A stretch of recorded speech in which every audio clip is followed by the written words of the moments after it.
Hello, everyone. Welcome to episode 4 of Life of Love. I'm Adam. I'm Steph. And we are still in love. Welcome back to the show, everyone. For anyone who has supported us and watched our full-length episodes we have on YouTube, we also have shorts on there, little clips. We're also on Spotify and Apple Podcasts, so we appreciate everyone who has given it a listen. If you haven't yet, go back and listen to those previous episodes or watch some of those clips.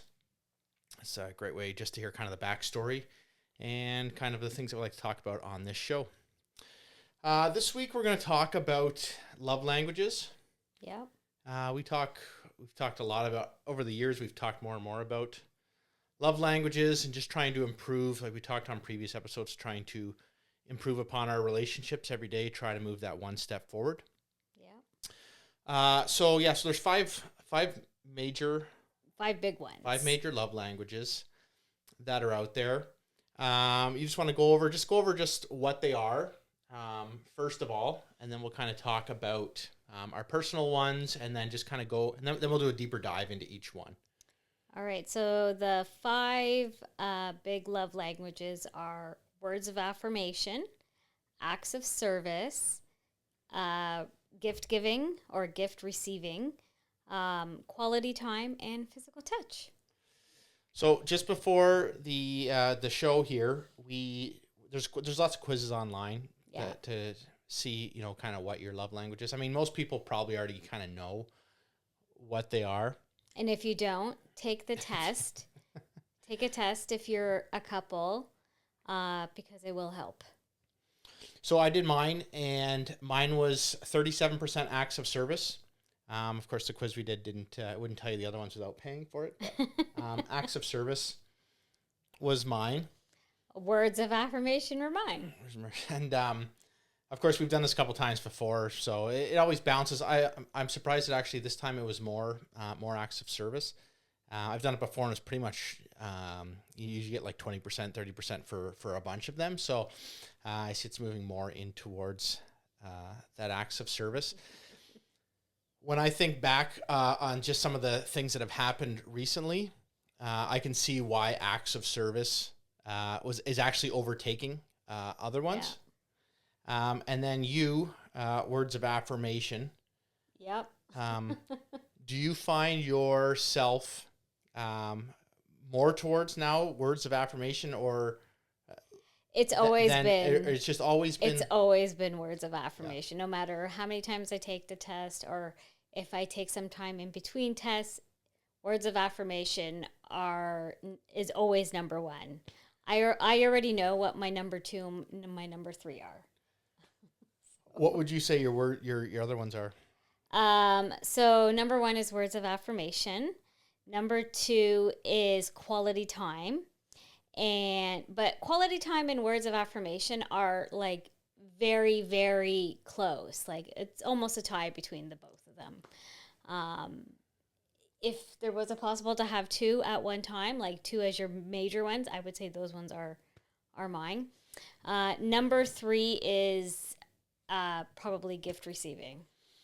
Yeah, so we'll just go through kind of just a quick breakdown, and we got it kind of written here on the board. We're just going to read off real quick. So words of affirmation. So it's not just fishing for compliments. It's just validating how someone feels about you. Yep. So it's also that appreciation too.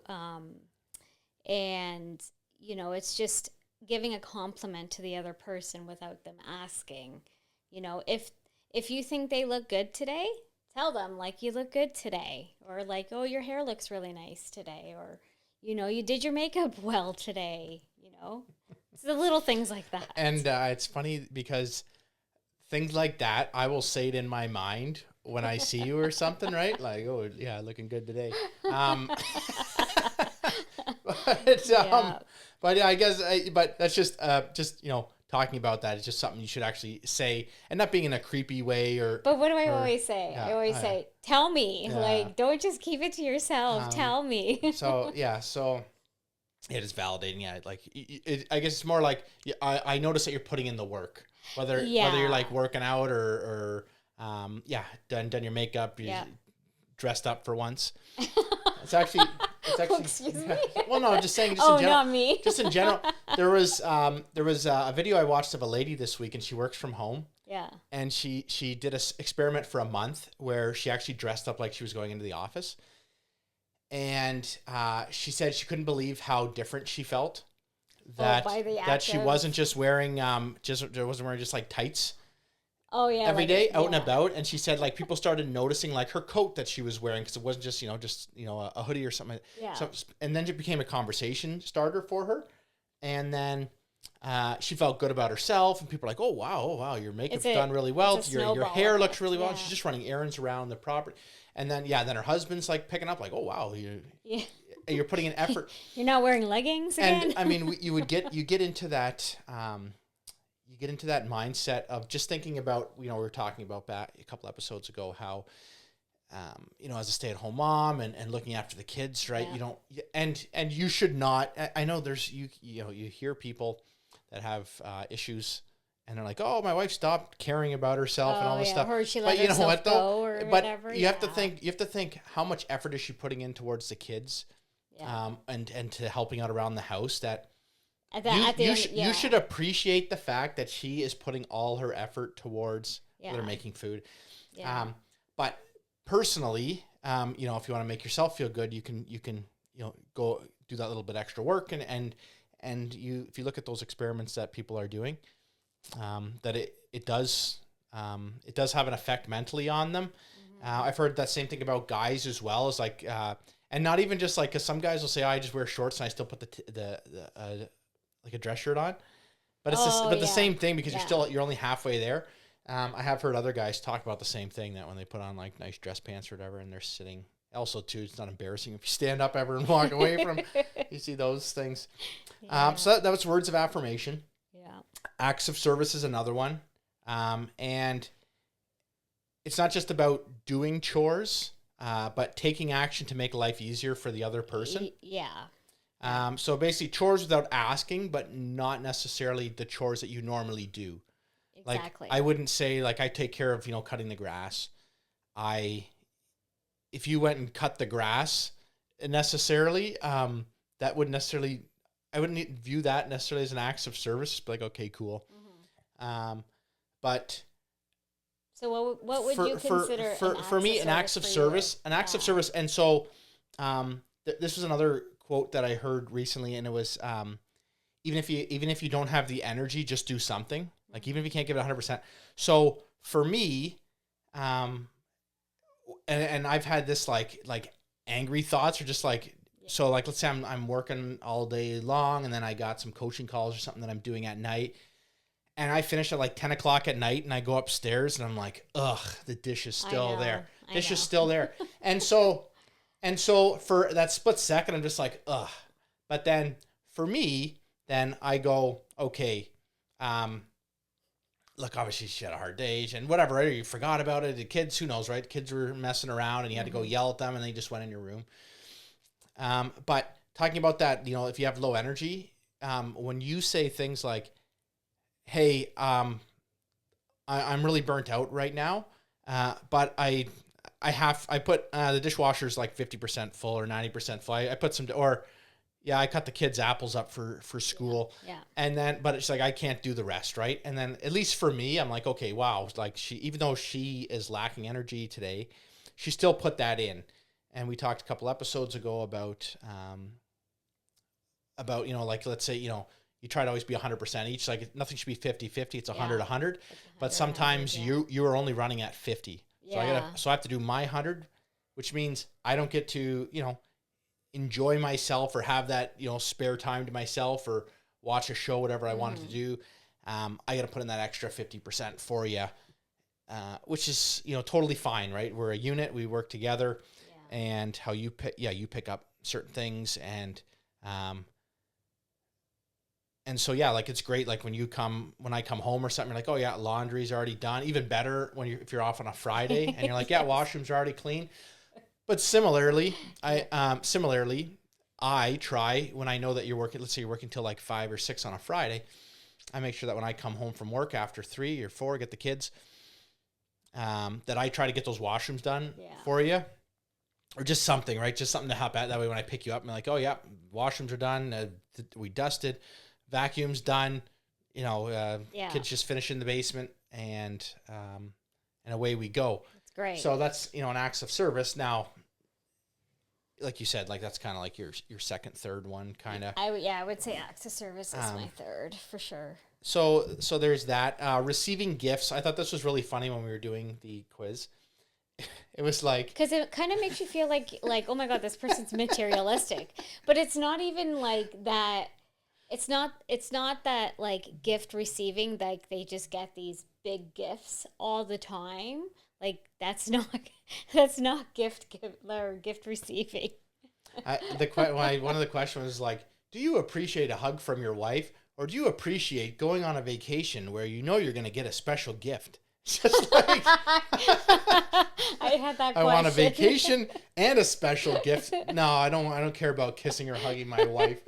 I just thought, wow, wow, that's. I just like, I feel bad. I would feel bad if I was clicking that. Okay, but like you have to realize but you know that what? Some other people. I can like just picture the person that is though, right? We all can. We can just picture that person. Okay, but I think you're being stereotypical. Who was just so happy. But you know what though? But you imagine, because I mean, you see it stereotypical on these reality shows and movies. Yeah. That I just I'm gonna be stereotypical here, but like that Barbie blonde Louis Vuitton girl who's got this like richer older husband, or the tech guy, and he's just like, yeah, we're going to Monaco this weekend, and I've got a new purse for you. It's like that's what I feel like. Oh my god! But yes, so receiving gifts, thought that counts. There's possibly a meaning behind the gift, or thought and symbolism about it, not necessarily materialistic. Exactly. So it just could be like, I had a bad day, so you went to the dollar store and got me a chocolate bar, and you're like, to cheer me up, like that. And you think about, obviously, it depends on what your financial status is, but you think about like that little gift of like, I know whatever, they're working hard or they're feeling down, so I went and got them whatever. Yeah. A chocolate bar, or I made sure I got a bag of chips, or, my husband's watching football or sports this weekend. Yeah. I made sure I got him his favorite nachos or chicken wings or something that they can cook, right? Or you get food. It could be food. Just depends on who you are. But the crazy thing is that those receiving gifts may actually be cheaper than our next item we're going to talk about, which is quality time. Because some people, now for us, most of our quality time is like we like to go out for a restaurant or coffee, some sort of date night. Just came back from watching the movie, so just a couple hours. No kids.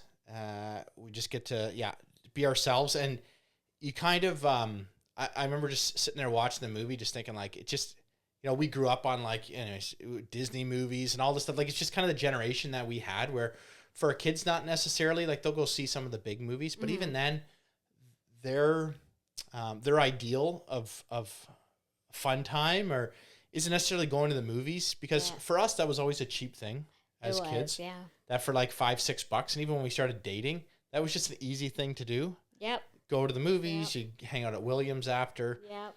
Or go to the mall or whatever. Yeah, hang out at the mall. And we were lucky where we are here in Kitchener. We had the mall, which is right next to the movie theater, which is right next to a Williams, and there's a McDonald's and all these things. So we were so we were so lucky growing up that that's what we had so close by us. But yeah, so other quality time things could be conversations without phones, making someone feel like a priority that way, and making sure that you're mentally there and paying attention, or sitting on the couch and talking. Which is why we talked about this couple episodes ago about how the lack of commercials that we used to have and on-demand technology, those times where you used to have breaks in action, so you were spending quality time together watching a movie. That's one thing with a movie. Obviously, you're not talking to each other throughout there, but when you used to spend quality time watching a TV show, you'd have that kind of. You could just have that camaraderie and talking in between. Yeah, in between, yeah. Which is why I'm just thinking now of where sports is still such a great bonding time. And quality time can also it doesn't have to necessarily be your spouse either, just thinking about that. It could be hanging out with friends or family. And we used to do that so much. Like it would be like, you're a Portuguese family. when we were first dating, it was like a rotating houses on who you were at each weekend, Yeah. on who was having the party, which was so awesome. So you think about quality time, not just the fact that we were spending time together, but quality time with good people, having good conversations, just laughing, having fun, playing games. Yeah, just chatting about life. Yeah. And so, so there's quality time. And then the last one, physical touch. I think that one's hugs, kisses, holding hands, but obviously respecting boundaries of people. Yeah. And it's so as I was doing this quiz and I was thinking about, and I was writing down kind of the notes about the physical touch that you think about, like when you're a teenager or first in a relationship, especially us, like as teens, hand holding and stuff like that, right? That physical touch is there. And then thinking about how that changes over time as you start having kids. But now just thinking you still are getting that physical touch. Obviously, most times it's from your kids, right? So now it's lack, you don't have as much from your partner. Yeah.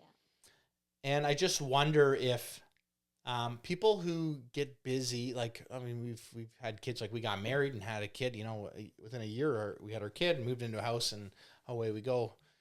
15 years later, we almost have a 16-year-old. And oh my God. and so, just reflecting on that, you had that physical touch. And even like my, like a niece and nephew and stuff that you get when they're like kids, just like you feel so much like joy, like picking them up.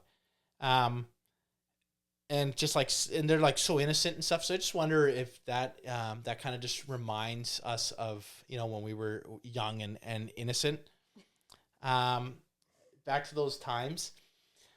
But yeah, obviously, like you said, we talked about this, I think, yesterday. Yeah, the last week we were talking about that just with our kids and stuff, about just like giving them physical touch. And even if that's not their, get away from me, or whatever, you give them hugs or whatever. You see them. We're not like a hugging family like we talked about. We didn't grow up in a hugging family per se, right? Doesn't necessarily mean that the love's not there. It's just that's just how you are, right? And your personality. So for just think back to when you were younger. Do you think that your love languages have evolved? Like, how have they evolved? I would say words of affirmation would still be number one. Maybe the other ones were a little bit different when we were like in our dating stage, but I would say definitely words of affirmation is definitely my number one. I don't think it'll ever change. But I feel like maybe if anything would change, it would be probably quality time, and like you were 16, probably physical touch was number 2, right? So, like, if we're being honest here, right? Yeah, when we were writing these notes, I was thinking, and even today, like we plan, like I said, to go to the movies, and just reflecting on like the last couple weeks, right? So they have like, the Blue Monday, and there's like Quitter's Day when people give up on their, when most people give up on their New Year's resolutions and their goals, and life starts to like, you're back into the grind of things with work. And then all of a sudden I'm like, oh yeah, it's been like 4 weeks since like we went out, and did something. And so, acts of service, cool, like I said, helping out around the house, but I can see my mental shift happening where like quality time is becoming way more important. Yeah. And I'll say that words of affirmation, like growing up, I was good in school. I worked hard in school. So for me, my parents going, oh, good job on getting a test. And when I started my career, and you're getting all this, you get words of affirmation from your bosses and everything, right? Yeah. That becomes like, it's like a high that you get, and like an addiction. You want to have more of it, which is why a lot of people like talk about people pleasing, right? Yeah. And you can only people please so much. Yeah, and that just becomes a thing where all of a sudden you reach a certain point in life and in your career, and all of a sudden you've reached a certain level, and that no longer matters, especially as your kids are growing, and you think back, shoot, I spent so much time searching for these words of affirmation. There's a quote that's like, money's not the answer that you're looking for. Like, and once you touch money, and we've made good money, and I have a really good career with a great company and all that, but all of a sudden it becomes like, well, how much is enough? Yeah. And all of a sudden you realize that the quality time that you missed out on would have always been more fulfilling than where you are right now. Yeah, for sure. And then, I've said this on a couple posts and stuff I made online, but it's like, I was chasing like the glory, right? And the approval of your bosses and your teachers and all this stuff, right? Throughout all this, but it comes at a sacrifice, and that's the family that you're leaving at home because you're working 12 hours a day. You're working 7 days a week. Your mind you're not present. So talking about the quality time, not being present there. And so, if you're not present for that quality time, and your spouse cares about that quality time, but you're so distant, or you're never around, and maybe, like we talked about, maybe your significant other loves just getting the gifts, and they're totally fine with you working 16-hour days. And but I think that a big takeaway when you take a quiz and you find out your love language, and you're like, light bulb moment, like, that's right, like, that just kind of validates the kind of love that makes me feel like I'm loved. But I think it's also important to know how your partner likes to be loved, right? Like, it's like that give and take. Like, I like words of affirmation, and I know that you feel most loved when you have acts of service done. So,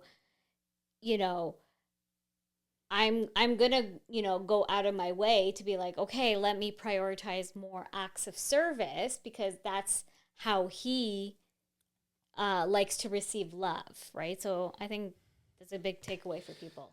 And I mean, this is a good thing. Like, we've talked about this before. We never really talked about, we got together so young when we were like 16, that you kind of just grew together in that. And we just kind of realized who these people are, who we are as we grew. But then obviously we did have that disconnect for, a couple of years where these kids are just growing and you're just stuck on that hamster wheel. Yeah. But knowing now, like, if we would have done, like, this is a good quiz for anybody to do, to also say to your potential partner that you're going to marry, like, listen, I value quality time. I always have. Yeah. As we grow together, if you can see this too, kind of where the person is, like, if they're like a crazy diehard entrepreneur, want to grow some huge business or be some top executive, but all you care about is quality time and physical touch, and they're never around. Yeah. That's it's like a recipe for disaster. Recipe for disaster. Right. And for me, for instance, we were doing the quiz, and there was lots of questions like, would you rather, the one thing was, it's like, would you rather your wife gives you a compliment or gives you a gift? Which is funny, because for me, both. For me, I don't need the compliment. Personally, I don't need the compliment. Like, it's nice, okay, that you say that stuff. But like I said, the words of affirmation, for me, like, not even a thing that I am personally caring about right now.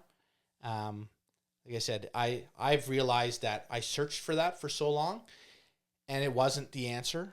And like I said, acts of service for helping around the house. But mentally, though, I know that I'm changing to where quality time is. And so last week we talked about how our oldest doesn't have a job, and I was just editing some clips today to go online, and how we have, like, basically 2 summers left with him. Yeah. So, before he turns 18, and you just think, like, wow, that's 18 years, gone by. Yeah. that we never actually, like, thinking back, we never seized any of those years to the fullest. There were some really good years, but some ups and downs, and that's just unfortunately what it is when you're growing Yep. your life and your family. Yep. And so, yeah, just thinking about, just reflecting on everything, I can just see how my mindset is changing over the years. And I mean, you can go back and say, I wish I would have done it differently, but I just had that like notion today, like, I can't wait for like when I have like grandkids, because I'll be able to help out that much more, so that our kids will continue to have this high quality of life and will be able to succeed at the max with their partners, if they choose to have partners or whatever they do with that. And I mean, that's the trial and error of life that we get to, and through working together and building a relationship and our foundation together and the house around us, that we are able now to create a better starting point for our kids, where they're not in the dirt anymore. They already got a house, right? Now they can keep expanding upon it as they get older. So yeah, that's just just a breakdown of those and my thoughts on them. I'm not sure if you wanted to. I think, it's important for everyone to take a test, see what you are, see what your partner or your significant other is, and then just look up examples, right? Like, see what resonates with you, and it is really about the little things. And I'm not saying that, like, only pick one love language and just, like, always give words of affirmation and, like, that's all you do. We all need all of the love languages, but the emphasis is that there is one that will always be number one. So don't forget about all the other ones. Just remember that there's only one that is the top. So, give a gift 1 week. The next couple weeks will be words of affirmation. Then it can, throw in an acts of service there, throw in a quality time in there. Even it out. Like, don't just focus on one love language. And then the same goes for your partner. So don't focus on that one that is their specific one. There's more than one. Let's group them all together. We all need a little bit of all of the love languages, but that emphasis on the one. And try to make it spontaneous too, I would say. Change things up and try to be creative with what you're doing. And like we were talking about, involve others. This doesn't necessarily have to be just you and your partner. If you've got good friends that if you've got a big community like that, or family that you can reach out to, this isn't just about just you. It doesn't have to be just, you don't have to do it on your own. And then get your kids in there too, and see what your kids are. They do actually have like a book about the love languages, and there is one for like kids. So you can read the book, and you can see there's got to be a test on it too, a quiz online somewhere that'll tell you your kids' love languages, and the same applies to them, right? And talking about the words of affirmation, so there's this concept that I heard earlier this week, and it's called the Michelangelo phenomenon, which is how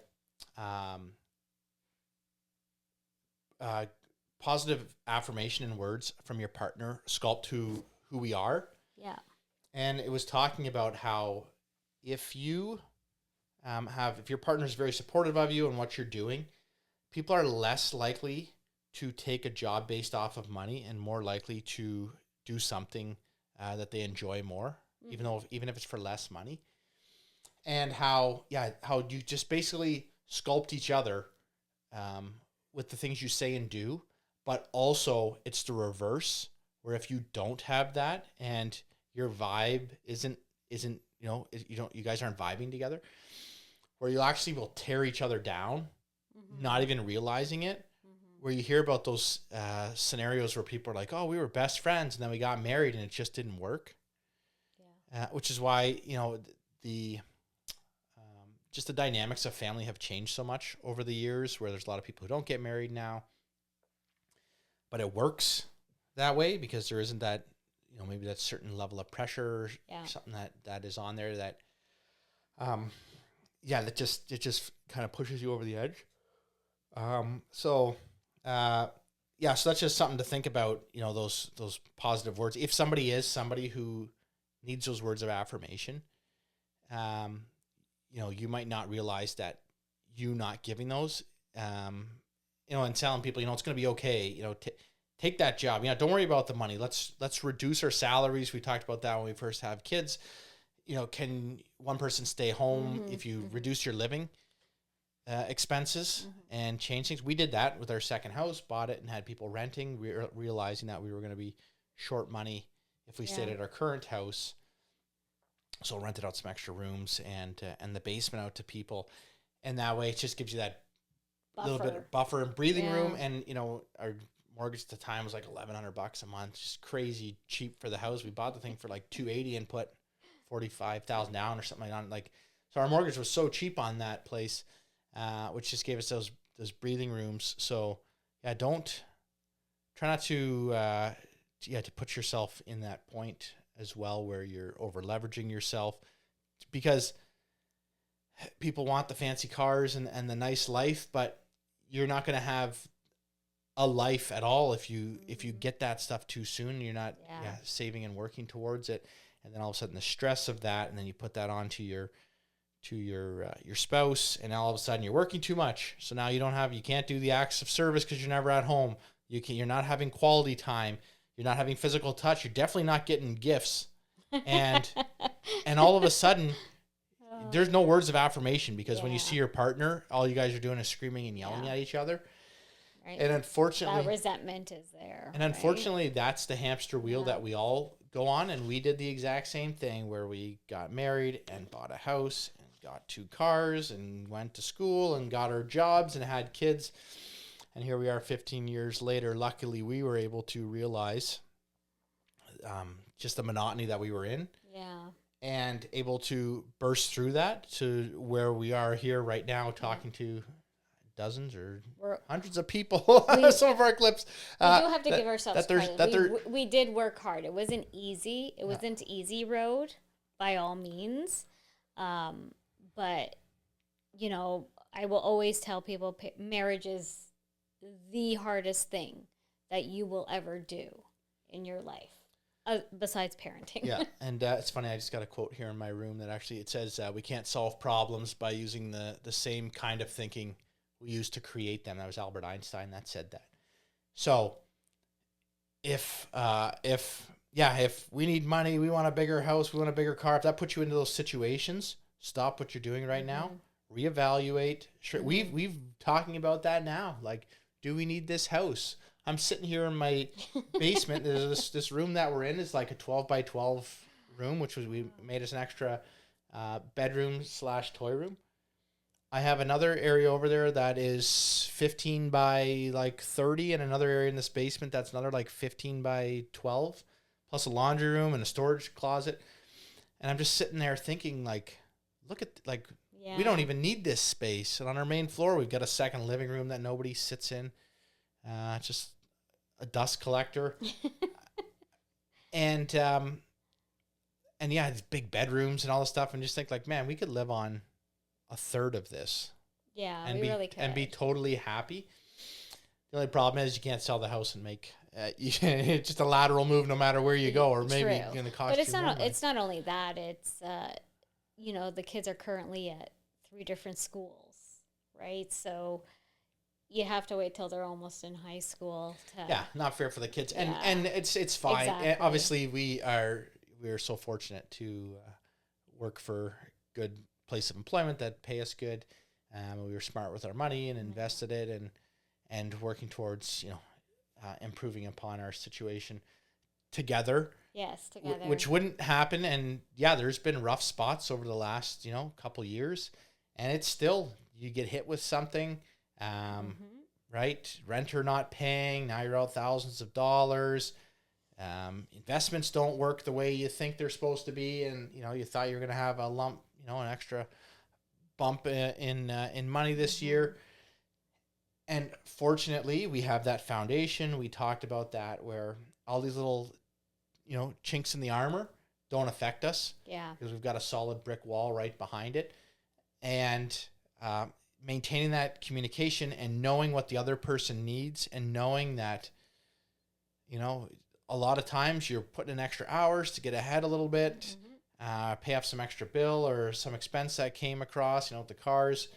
And yeah, I just know, okay, you got to put in those extra hours. You're working extra, extra calls and all that. So yeah, you're going to be coming home and you're going to be at 20%, and you're just going to, and you say, hey, I got to go upstairs. Hopefully you can take care of the kids. And I'm fortunate enough that, yep, no problem. I can do that and make it work. And then we can just keep going from there and keep evolving. And and then we'll be able to just help our kids, and hopefully that people who are listening to this are able to. And that for me, like, if we are able to help our kids the way we want to help our kids, that for me is the definition of generational wealth. Like, it's not all about the money. It's about, like, paying it forward and making sure that, the people we love around us know that they're loved. Yeah. And it's like, the generational wealth of knowledge. Yeah. So we talked about that. They're going to be started. They're already at a whole nother level than we are. I agree. In the fact that they aren't worrying about getting a job right now, because we can support them, and they don't never have to worry about what food they're going to eat, or if they're even going to be able to eat, and what clothes are on their back, and and they know there's a big support system around them. If they want to hang out with their family, they know, again, the quality time, and our kids you can see that in the kids, and our kids, that like the quality time is definitely good for them. That they're all sitting there and they're all just playing soccer down here earlier, and now they're upstairs roughhousing around. Yeah. And they've got their cousin over, and they've got friends coming over every other week. They usually got friends over here. And so you're seeing that with everybody else too, right? And those kids, they want to hang out with each other. So now you can see that, they're you can see these kids love languages, right? It's quality time, right? And not necessarily, very rarely do they even talk about their marks in school and stuff like that. And we don't push, you got to get 70s or 80s. Yeah. We do say, if you're getting in 50s, we got to get you a tutor or something, because we need you to be at that. At a certain level, right? At a level where it's good for you in your future, where you don't have to take it again, go to summer school, take the course again. And our oldest has taken that, so he goes in for extra math help. Right. If he does bad on a certain test or an assignment, he's getting that extra help. Yeah. And so again, he'll just be able to keep growing, and he's not worrying about those. None, like we said, like, not the words of affirmation aren't a bad thing, right? Because you want to feel validated and loved and appreciated. But they're not obsessing about the compliments about their schoolwork, which is so good, because that was something like I always wanted. Like, it's like an addiction, right? Like, boom, got perfect on another test, or got 80 on this, or teacher liked this, Yeah. And so, it's more about, for our kids, just being good people, and helping others, and growing and being a good person, so that as they grow up and move into the workplace, that they're good to other people. Yeah. And if everybody was just good and everybody just gave, where would we be? Exactly. Instead of, I think it might be a different world. That might be a discussion for a different episode. I don't know. But yeah, like, I put this as a note on one of my socials. Says, like, life doesn't suck; it's just hard. Yeah. And there's always good out there, and we can find good that's out there. You really can, if we put the good out there. Yeah. The good has to exist for it to be there, and so why don't we start with us? And so everything I do, I try to make sure that I'm doing it with, honesty and integrity, and pride of workmanship and quality, and whatever I put out there, I want it to be the best. Yeah. every day I strive to be better and better for my family and for you, so that you will have the best, because you deserve the best, and everybody deserves the best back and forth. And so, wrapping that up with this love language talk, the best is different for everybody. And we talked about it. It grows and evolves, and sometimes it doesn't. And so we need to make sure that the way that we're acting and reacting is also growing and evolving. And it'll be an interesting place as we keep getting older, and as the past generation, who is our politicians and our leaders in this world, as they grow old and die off. Exactly, die. what will this world become? Yeah. And who will be leading it and how? Because you can see those, there's glimmers of hope in everything that you do, and everywhere that you look. And so hopefully this world can just keep becoming better, and we can all keep becoming better.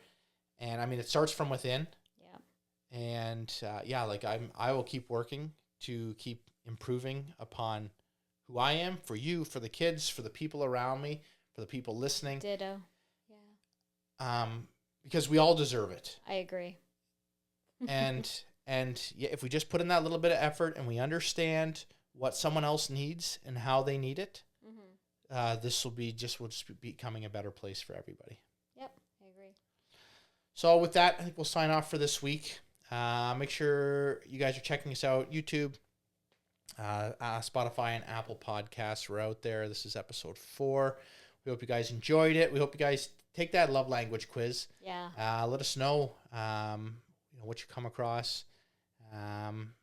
Did you think that, what the answer was, that actually what you think, or were you surprised by it? Like I said, I did it, and acts of service was what was coming across, but I can see that my quality time, I should go back and find one that will actually give me the full results without having to pay for, just to see how high that quality time is going to go. And just for me, as I get older, I can see that quality time will become important, and I'm sure it's important for everybody who. As they age, that the quality time, because you only get so many. You only get so many moments. So many weekends and so many and so many summers before, unfortunately, and you never know when it's going to end. So exactly. So with that, thank you everyone for listening and for reacting to what we've been putting out there, and supporting us. We appreciate it. We appreciate you. I appreciate you. I appreciate you. And with that, have a good week, everyone.